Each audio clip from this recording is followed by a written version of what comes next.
Estamos iniciando o terceiro programa de entrevistas com o professor Dr.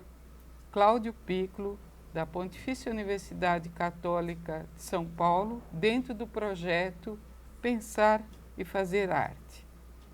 Esse programa tem como proposta atender às inúmeras solicitações oriundas dos telespectadores, de colegas desta universidade, de pessoas do Grupo de Estudos e Pesquisas em Interdisciplinaridade desta universidade, de várias instituições de ensino, que dentro desses últimos anos têm acompanhado o Pensar e Fazer Arte em suas 70 programações.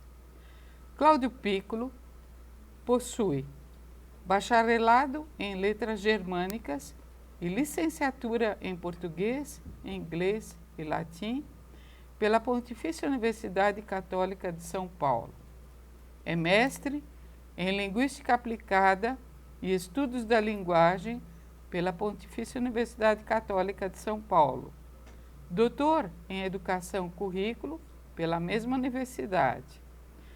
É pós-doutor em Interdisciplinaridade, que foi realizado sob a minha supervisão, Ivani Fazenda, no Grupo de Estudos e Pesquisas em Interdisciplinaridade desta universidade. É coordenador de inglês no projeto Foco Vestibular, que se destina à inclusão de vestibulandos de baixa renda em cursos da PUC São Paulo gratuitamente. É professor do Departamento de Inglês da PUC São Paulo e é vice-líder desse grupo de estudos e pesquisas que eu coordeno, eu, Ivani Fazenda. E dentro deste grupo de estudos e pesquisas em interdisciplinaridade, vários projetos acontecem. Um deles, o Pensar e Fazer Arte, que é um projeto totalmente coordenado pelo professor Dr. Cláudio Piccolo. Cláudio Piccolo é também autor de vários livros sobre arte e pesquisa na pós-graduação. Participa de congressos nacionais e internacionais, divulgando as atividades e as pesquisas realizadas junto ao programa Pensar e Fazer Arte, que tem como escopo colocar uma educação aonde a arte seja o sustentáculo de um projeto de educação interdisciplinar para o país e para o mundo. Eu sou Ivani Fazenda e darei início a essa terceira programação, na qual nós vamos abordar questões relativas à figura do professor Cláudio Piccolo, enquanto participante desta universidade, na sua reverberação, na reverberação do seu trabalho, através dos seus entrevistados. Oi, Cláudio. Olá, Ivani, muito obrigado por ter aceito. É uma grande honra tê-la aqui me entrevistando. É uma grande responsabilidade também, não é? E pode começar, está à vontade. Bem, eu nem sei como realizar esse programa, porque foram tantas as perguntas que me foram enviadas para subsidiar esse programa, que fica difícil para mim colocá-las todas devido à estreiteza do tempo que nos resta. Então, eu gostaria inicialmente de colocar genericamente algumas pessoas que mandaram suas perguntas e suas contribuições. Fátima Sardinha, Andréa Tomani, Luciana Pascoalucci, Thelma de Almeida, Mariana Aranha. Bom, eu tentei fazer uma síntese, Cláudio, dessas questões e eu vou perguntar a você o seguinte: dentro dessas questões da interdisciplinaridade, que fazem parte do seu projeto de pensar e fazer arte, e dentro da sua tese de doutoramento, que você, de certa forma, já explicou no segundo programa, eu gostaria de dizer em que medida esse projeto Pensar e Fazer Arte o constitui como um ícone nesta universidade, dentro de uma proposição ousada, irreverente, promissora e forte. Eu acho que tudo que nós fizemos até hoje, como eu escrevo na minha tese, né, tudo que repercute, reverbera, o que reverbera, dissemina. E é mesmo dentro da universidade, fora. Repercute de uma tal maneira que vocês não imaginam, não é? O interesse na academia, que é completamente feudal, vamos dizer assim, academia feudal, poucos departamentos ou poucas pessoas do departamento de departamentos conseguem trabalhar interdisciplinarmente. Quer dizer, tudo feudal, tudo disciplinar, tudo fechado e que não leva absolutamente nada assim, de crescimento intelectual, epistemológico, nada. Cada um trancado na sua gaiolinha e vai dando a matéria como aparece, sem absolutamente nenhuma troca. É bem típico, né? Bem típico da academia. Agora, num projeto desse, Vani, você vê como reverberação, repercussão e disseminação um negócio enorme, porque vai para a televisão, vai para um YouTube. Então, você chega na Freicaneca, onde eu moro, por exemplo, passa um senhor, fala assim, eu vi você no programa, estava um senhor, Sérgio Casoy, falando de ópera, eu gostei muito. Vou no supermercado, a mesma coisa. Vou na feira livre, a mesma coisa. Vou ao teatro, a mesma coisa. Vou à ópera, é a mesma coisa. Então, eu, a Sônia e o Sérgio Casoy conversando, vem 3, olha, eu vi o programa de vocês. E assim continua. Muita gente que fica com o controle assim, vê e responde a você. Agora, dentro da universidade, de congressos, de seminários, de aulas magnas, a repercussão foi muito boa, tanto é que ele foi convidado para os 65 anos da PUC, né? A palestra dentro dele. E fora da PUC, então, existe a tecnologia levando a todo mundo, e dentro do YouTube também, alguns programas ainda, porque falta colocar bastante programas ainda vão ser colocados no YouTube para que fiquem à disposição de todos.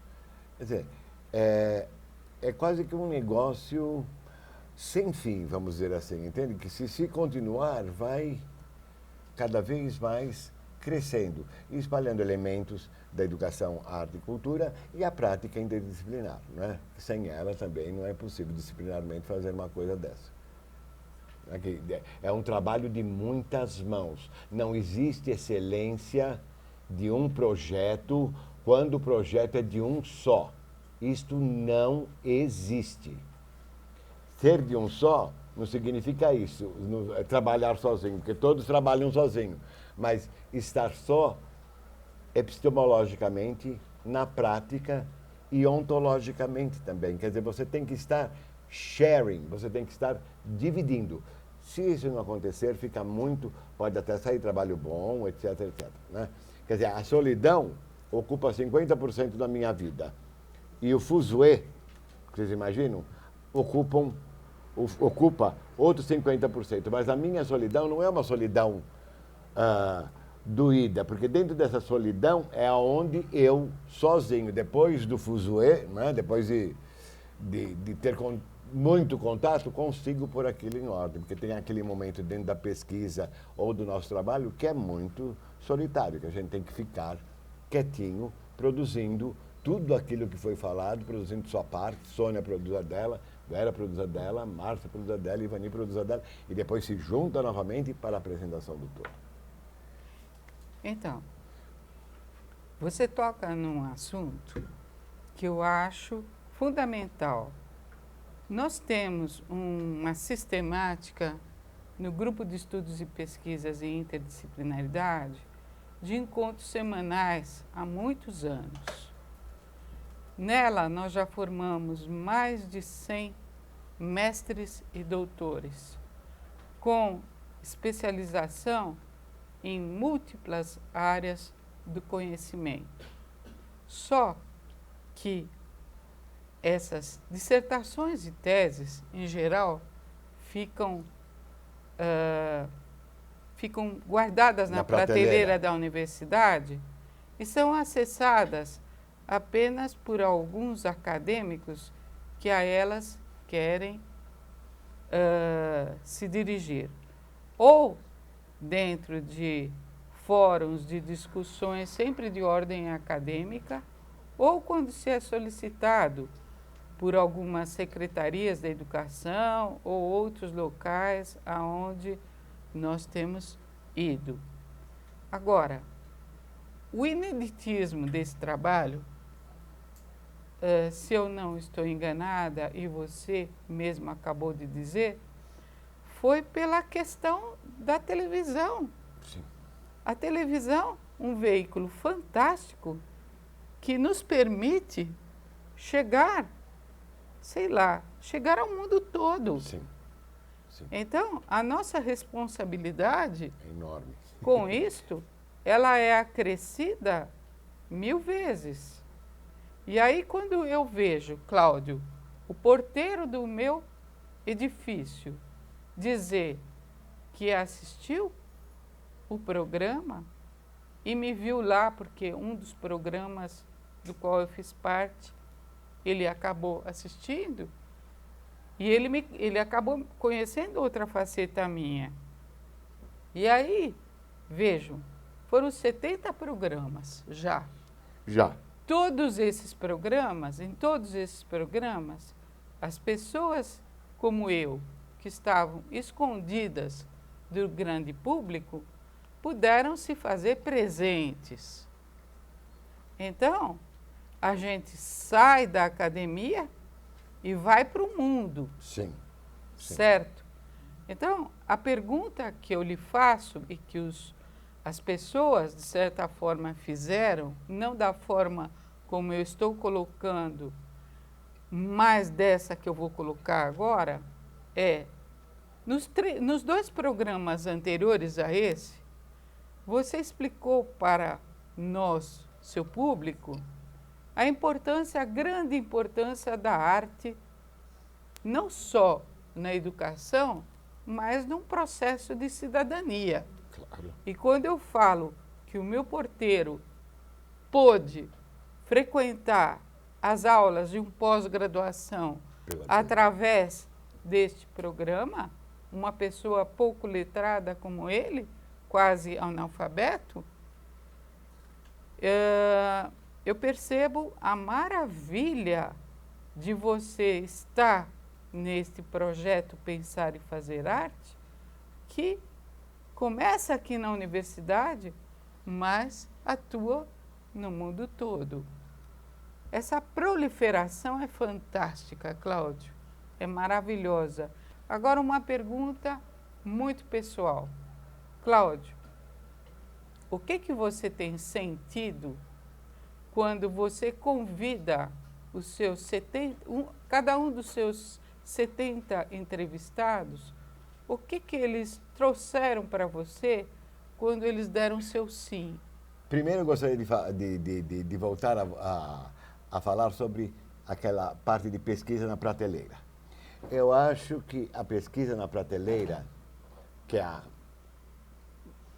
não diria 90%, mas 95% da feita na academia, copia e cola, e você bota o seu nominho para aparecer no Lattes, que eu acho uma coisa horrorosa como instrumento de avaliação, péssima, por sinal, sem cabeça nenhuma, completamente desrespeitosa para quem já não tem respeito como professor, não é? O que eu acho é que uma pesquisa não é para ficar... Uma pesquisa verdadeira, aquela que é pesquisa e não está pesquisa, é uma pesquisa que reverbera, e se reverbera, dissemina. Se ela não disseminar, quer dizer, se ela não transcender e caminhar, ela não é pesquisa, ela é digna de prateleira. Eu fui ali para pegar o título, lá fiquei, peguei o título, beijinho, beijinho, tchau, tchau, como nos diz a grande Xuxa. Não é? E o que eu senti quando eles me disseram sim? Não é isso que você perguntou? Eu sinto um grande prazer e uma enorme possibilidade de multiplicação do nosso projeto. Por exemplo, na aula magna apareceu uma música para a nossa alegria, que todo mundo conhece. Para a nossa alegria! Apareceu essa para mostrar que a articulação só pode ser assim, no movimento de bocejo, como se você tivesse com sono.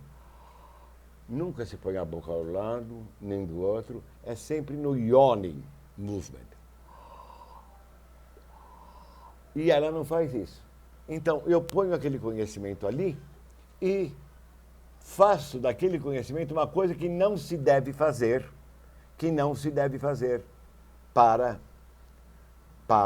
no ato de falar ou de cantar. Então, o que eu faço? Eu convido a Sandra Madureira, que é especialista nesta parte de fonética acústica, para conversar comigo e para eu aprender mais e para que o telespectador aprenda mais sobre a voz. Não só aquele que assistiu à aula, que está gravada, etc, etc, mas aquele que está em casa também.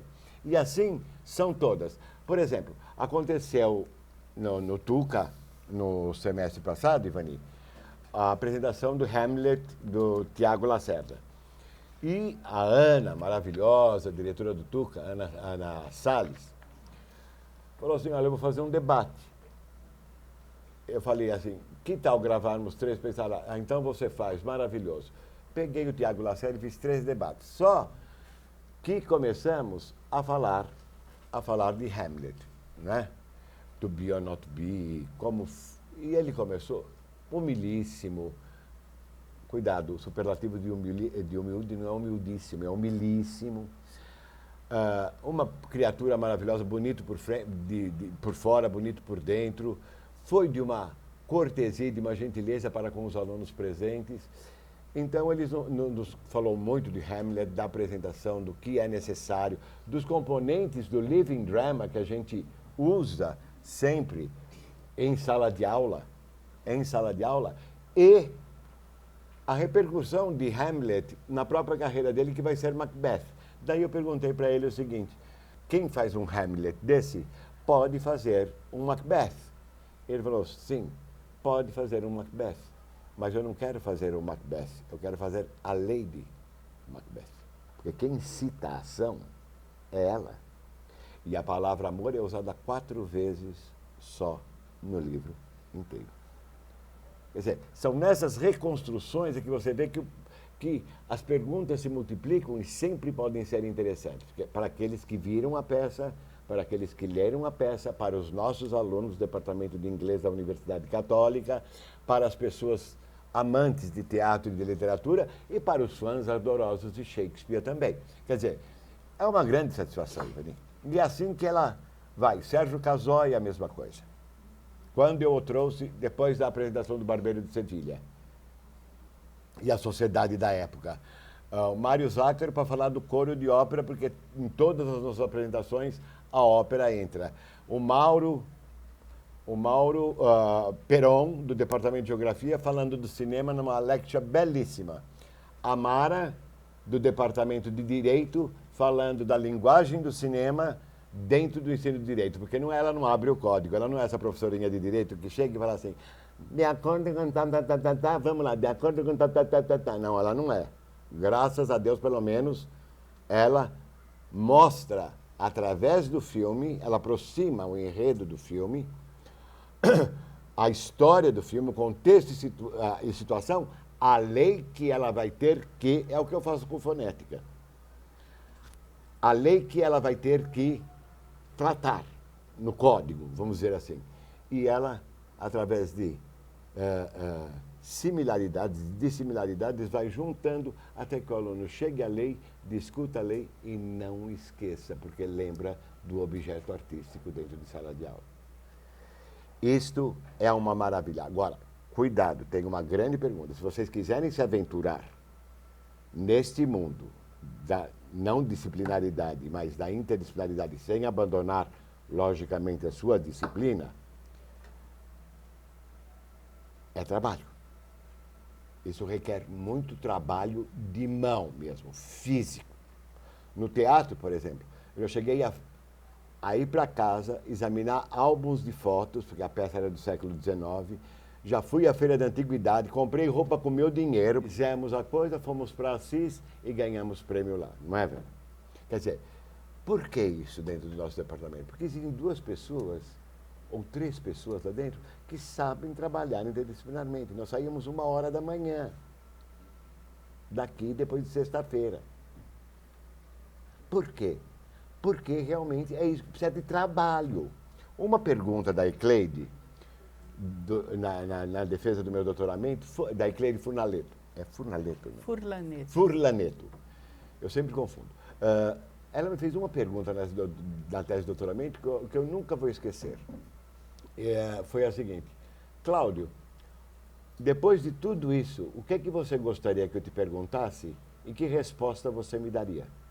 Eu falei assim, qual é o resultado de tudo? Por que tudo isso deu este resultado? A resposta que eu te daria é uma palavra: trabalho. É que o governo deve fazer com o professor e nunca teve a audácia e a capacidade de trabalhar com o professor. Para, ele trabalha. Com, não. Então, ele não trabalha. Nem com o com, nem com o como. Se não trabalhar com o com e com o como, na interdisciplinaridade não tem valor, porque nós trabalhamos com essa categoria de ação exercida na prática. Você trabalha com a teoria, você faz tudo bem feito. Ele faz bem feito. Só que ele não trabalha com o com e nem com o como. Cláudio, parodiando a minha amiga Ecleide, eu gostaria de perguntar a você sobre a alegria que fica quando você exerce esse trabalho. A alegria? É. É enorme. Enorme. O que você sente de devolutiva, de audiências, seja aqui do GEP, seja em Livraria Cultura, em Campinas, etc., seja em congresso internacional ou nacional, sobre o projeto, é uma coisa impagável. Você não... O único cartão de visita que eu quero dentro da minha carreira não é Lattes, é o último, né? Aquele lixo. Não é tese, não é doutoramento, não é pós-doc, não vai ser também a livre docência, que vai sair através de tudo isso que eu estou falando. Eu quero uma coisa que sempre, graças a Deus, eu tive: o reconhecimento do meu aluno. A minha marca registrada é o meu aluno. E eu quero agradecer também as minhas 5 mães que eu tive aqui dentro. A primeira, Nossa Senhora da Aparecida, que é minha mãe espiritual. A segunda, a minha mãe que me deu a luz, que já está no outro lado, me protegendo. A minha terceira mãe, que foi Antonieta Celame, sem o qual eu não seria o foneticista que eu sou hoje em dia. A minha quarta mãe, a Ivani Fazenda, sem a qual eu não seria o professor mais ou menos encaixado para fazer um trabalho desse. Ela teve um trabalho enorme. Eu não seria absolutamente, não teria sido capaz de ver tudo o que eu tinha para pôr junto. E a minha quinta mãe,